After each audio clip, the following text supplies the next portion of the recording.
Bienvenidos y bienvenidas una vez más al mundo de la estadística farmacéutica.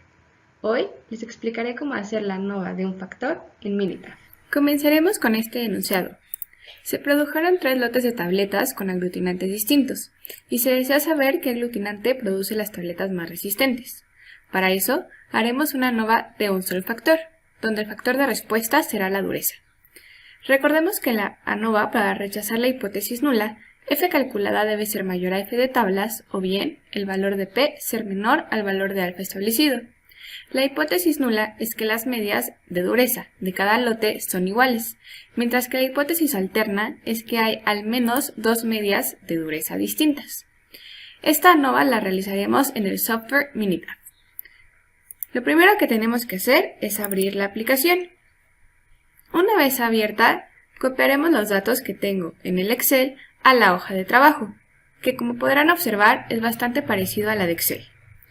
Vamos a Excel, copiamos esta matriz de datos, Control C, la pegamos desde aquí para que tenga los encabezados de las columnas y lo voy a hacer un poco más grande.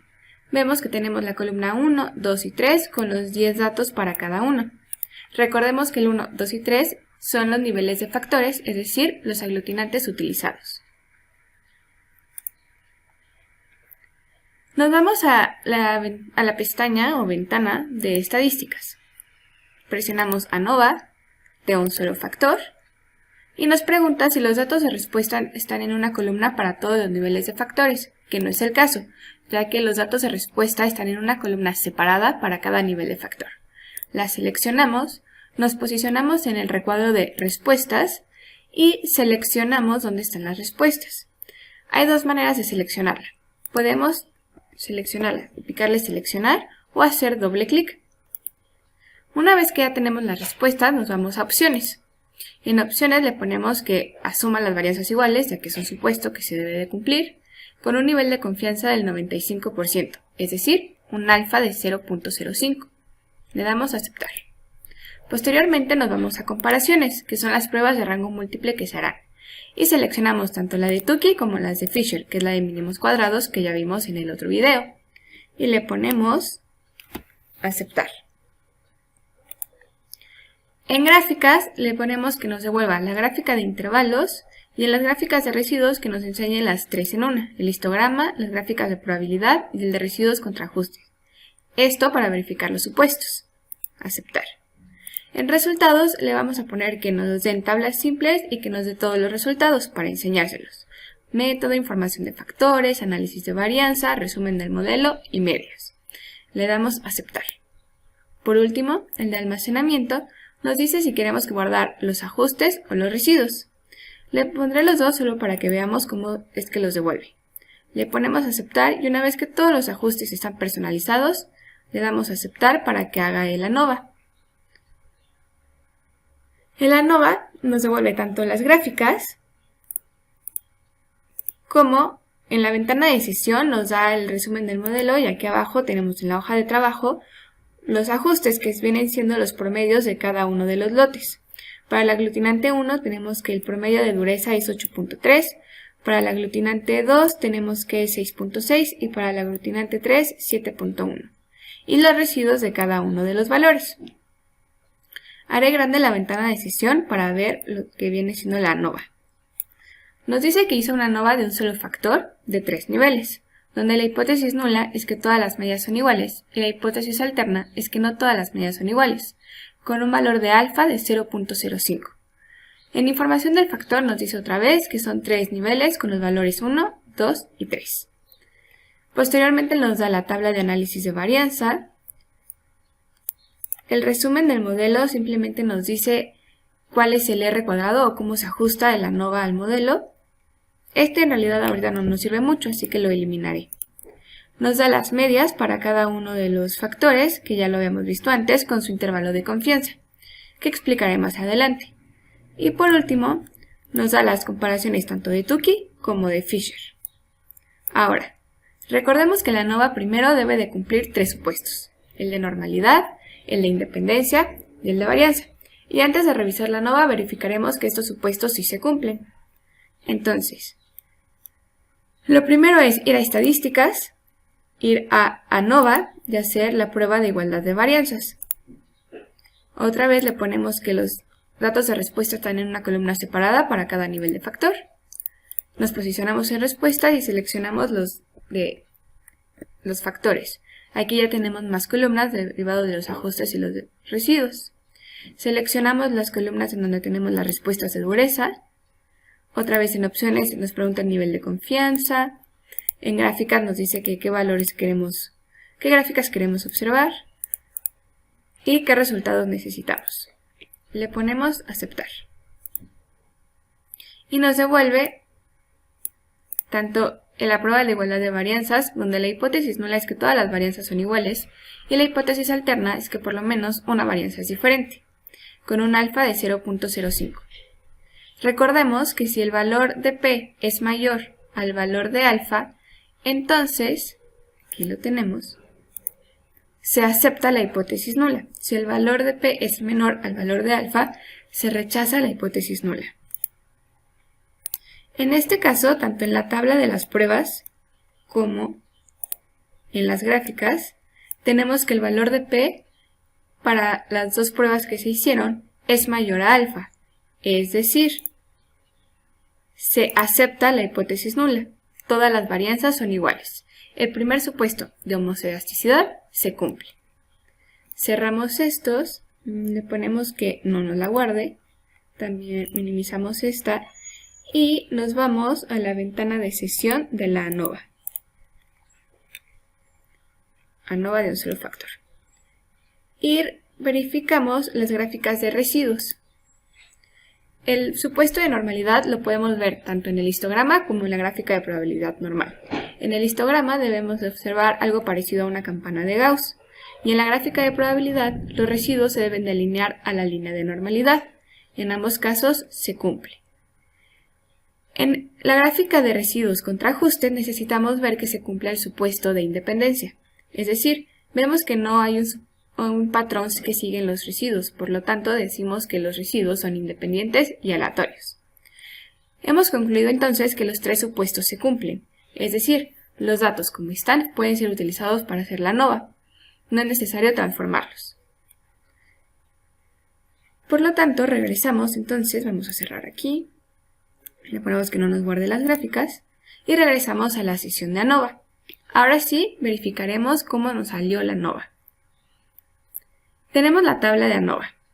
En esta nos dice que el valor de f es 61.39. Sin embargo, no tenemos el valor de f de tablas, por lo tanto no podemos compararlo. Pero nos dice que el valor de p es de 0.000, es decir, es menor al valor de alfa de 0.05. Por lo tanto, se rechaza la hipótesis nula. Es decir, de la ANOVA concluimos que no todas las medias son iguales. Sí hay una diferencia. Ahora es necesario saber en dónde está esa diferencia. Y nos vamos tanto a la prueba de Tukey como a la de Fisher. Recordemos que la de Fisher es más potente, es decir, detecta diferencias más chiquitas. Vemos la tabla donde nos pone los factores, la media y la agrupación. Aquí nos dice que las medias que no comparten una letra son significativamente diferentes. Es decir, supongamos que el factor 2 tiene en agrupación tanto la A como la C. Entonces diría que el factor 2 es igual al 1, porque comparten la A.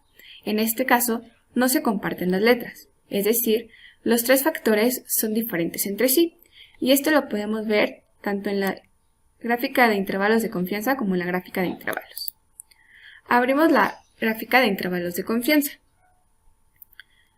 y vemos que nos está comparando con un 95% todos los factores que vimos. Voy a seleccionarlo, voy a poner clic derecho, voy a poner agregar, etiquetas de datos, medias, usar etiquetas de valor de y, aceptar. Recordemos que para las pruebas de rango múltiple lo que se hace es que se resta la media de un factor con la del otro factor que se esté comparando y se ve esa diferencia que sea mayor a un valor crítico. Otra manera de interpretarlo es si esa diferencia o esa resta de la media de un factor con la media de otro es 0, quiere decir que son iguales. Si es diferente a 0, quiere decir que son diferentes. ¿Qué es lo que nos dice aquí abajo? Si un intervalo no contiene 0, las medias correspondientes son significativamente diferentes. Entonces veamos. Comparamos el factor 2 o aglutinante 2 con el 1 y nos da una diferencia de menos 1.7, que es diferente a 0. Es decir, el aglutinante 2 y el 1 son diferentes. Después comparamos el aglutinante 3 con el aglutinante 1 y nos da que la diferencia es de menos 1.1, distinto a 0. Es decir, estos dos aglutinantes son diferentes. Por último, verificaremos la comparación del aglutinante 3 con el 2 y nos da que la diferencia es de 0.6, distinta a 0. Es decir, el aglutinante 3 y el 2 son distintos. En conclusión, podemos decir que los tres aglutinantes son diferentes entre sí. Voy a cerrar esta gráfica, le ponemos que no la guarde y voy a ver la gráfica de intervalos. En esta del Excel tenemos que el promedio total es de 7.33. Me voy a Minitab, selecciono el eje de las 10, doy clic derecho, agregar, línea de referencia y la voy a poner en 7.33, que es el promedio global. Aceptar. Entonces, lo que esta gráfica nos dice es que para el aglutinante 1, los valores de dureza se encuentran entre 8.5 y 8.05, con una media de 8.3. El aglutinante 2, los valores de dureza se encuentran entre 6.8 y 6.3, con una media en 6.6. Por último, para el aglutinante 3, los valores de dureza de cada tableta se encuentran entre 7.4 y 6.9, con una media de 7.1. Como ya vimos en la prueba de Fisher, todos los aglutinantes son diferentes entre sí. Entonces, podemos concluir que el aglutinante 1 nos da tabletas más duras, porque tienen un nivel de dureza más alto. El aglutinante 2 nos da las tabletas menos resistentes o menos duras. Y el aglutinante 3 nos da unas tabletas con una dureza o un nivel de resistencia más cercano al promedio global.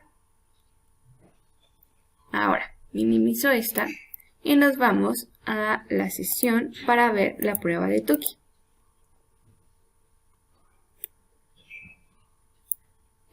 Hacemos la prueba de Tukey con un nivel de confianza de 95%.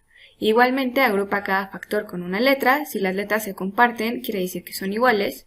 Y en este caso podemos ver que igualmente ninguno de los aglutinantes es igual al otro, es decir, todos son diferentes entre sí. Abrimos la gráfica para verlo de manera visual. E igualmente vemos que las diferencias entre el aglutinante 2 y 1 son distintas a 0. Igual para ver exactamente cuál es esa resta, hacemos clic derecho, agregar, etiquetas de datos, medias, usar etiquetas de valor Y, aceptar. Entonces vemos que al comparar el aglutinante 2 o el factor 2 con el 1, la resta es de menos 1.7. Los valores, como podemos ver para cada una de las comparaciones, son iguales a las de Fisher porque las medias no cambian y todas son distintas a 0. Es decir, Tukey también concluye que los tres aglutinantes son distintos entre sí. Minimizamos. Nos vamos otra vez a sesión y recapitulamos. Ya vimos que los tres supuestos se cumplen, ya sea por la prueba de Bonferroni o gráficamente que sus varianzas son iguales, porque los valores de P son mayores a los valores de alfa, entonces se acepta la hipótesis nula. Ya vimos también gráficamente que los residuos o errores son aleatorios e independientes y se comportan de manera normal. Posteriormente, a través de la ANOVA, por un valor de P menor al valor de alfa de 0.05, rechazamos la hipótesis nula, es decir, no todas las medidas son iguales. Y entonces realizamos las pruebas de rangos múltiples tanto Tukey y Fisher, de donde concluimos que los tres factores o los tres aglutinantes son distintos entre sí. Ahora, regresamos al Excel y vemos que lo que necesitábamos saber es qué aglutinante produce las tabletas más resistentes. Por lo tanto, nos vamos a la gráfica de intervalos y podemos ver que el aglutinante 1 es la que devuelve las tabletas más resistentes o con niveles de dureza más altos. Por lo tanto, Minitab es una excelente herramienta para hacer no solo la ANOVA, sino también las pruebas de rango múltiple y poder concluir y responder a nuestras preguntas de manera acertada. Espero que este tutorial les haya servido y lo puedan poner en práctica para muchas de sus materias o, en caso de que ya sean profesionales, en sus trabajos. Muchas gracias.